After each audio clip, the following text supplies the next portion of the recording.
बच्चों को नमस्कार। आज हम आपकी वर्कशीट नंबर 2 को करेंगे। इसके अंदर हम कुछ फॉर्मूला बनाएंगे टेबल के आधार पे, जो कि आपने पीछे वैलेंसी के हिसाब से जो सीखे थे। बहुत ही आसान है, सिर्फ आपको एक ट्रिक समझनी है और फिर ये फॉर्मूला आप बना पाओगे। आपको ध्यान क्या रखना है, what you have to learn that, कि जो भी एनायन की वैलेंसी है वो आपको कैटायन वाले एलिमेंट के नीचे लिखनी है, और जो कैटायन की वैलेंसी है वो आपको एनायन वाले एलिमेंट के नीचे लिखनी है। बस इतना सा ध्यान रखना है। और जहाँ पर भी डबल पॉलीएटॉमिक आयंस है उनको ब्रैकेट करने के बाद आपको वैलेंसी लिखनी है। तो ये एक बेसिक सी चीज़ याद कर लोगे तो सारे फॉर्मूले आपके बने हुए हैं। जैसे सिंगल वाले में हमें लिखने की ज़रूरत नहीं होती, सोडियम क्लोराइड है तो NaCl, तो जहाँ पर भी सिंगल है उन सब में यही होगा।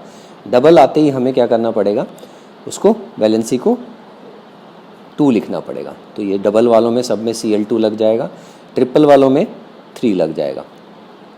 इसी तरह से OH वाले हैं, सिंगल वाले आपके लिए किए गए हैं। इसके अंदर जो है CuOH2 बन जाएगा आपका ये, और ये FeOH3 बन जाएगा।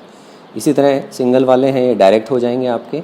इसके अंदर भी सिंगल वैलेंसी है, 2 में HCO3 बन जाएगा आपका, CuHCO3 होल ट्वाइस। यहाँ पर FeHCO3 होल थ्राइस।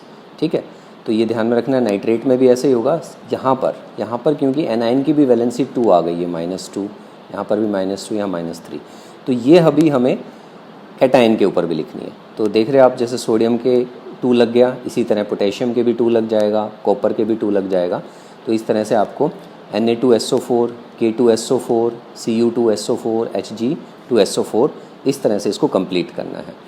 जब यहाँ पहुँचोगे आप, क्योंकि यहाँ पर क्या फॉर्मूला बन रहा है आपका, Cu2SO4 और होल ट्वाइस, तो यहाँ पे क्या हो जाएगा, 2 से 2 कैंसिल हो जाएगा, ब्रैकेट ओपन हो जाएगा, आप डायरेक्ट फॉर्मूला लिखोगे कॉपर सल्फेट CuSO4।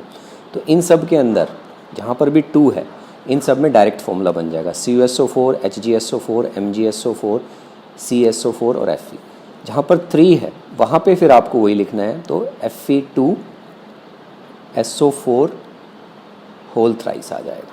इसी तरह से एल्यूमिनियम के केस में भी, इन 2 में। तो इसी तरह से आप कार्बोनेट का कर लोगे। फॉस्फेट के अंदर 3 है, तो 3 के अंदर क्या हो जाएगा, जैसे Na3 बन गया, PO4।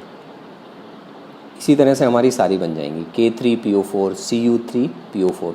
जहाँ पर 2 है वहाँ पर PO4 को ब्रैकेट के अंदर लिखना है, ये ध्यान में रखना है। जैसे ये दिखा रखा है कैल्शियम फॉस्फेट वाला, सेम इसी तरह से, ठीक है ना। कैल्शियम फॉस्फेट का इसमें आना चाहिए था, नीचे लिख दिया। आयरन वाले में और एल्यूमिनियम में थोड़ा सा चेंज होगा, क्योंकि Fe3 और PO4, आयरन जहाँ पर 3 वैलेंसी उसके अंदर चेंज है, तो ये 3 से 3 कैंसिल हो जाएगा, तो FePO4 बन जाएगा और AlPO4 बन जाएगा। तो इस तरह से टेबल इजीली कंप्लीट हो जाएगा। बेसिक आप इसको समझ जाओगे तो उम्मीद करते हैं समझ में आएगा और अपने आप इसको आप कंप्लीट करेंगे। Thank you.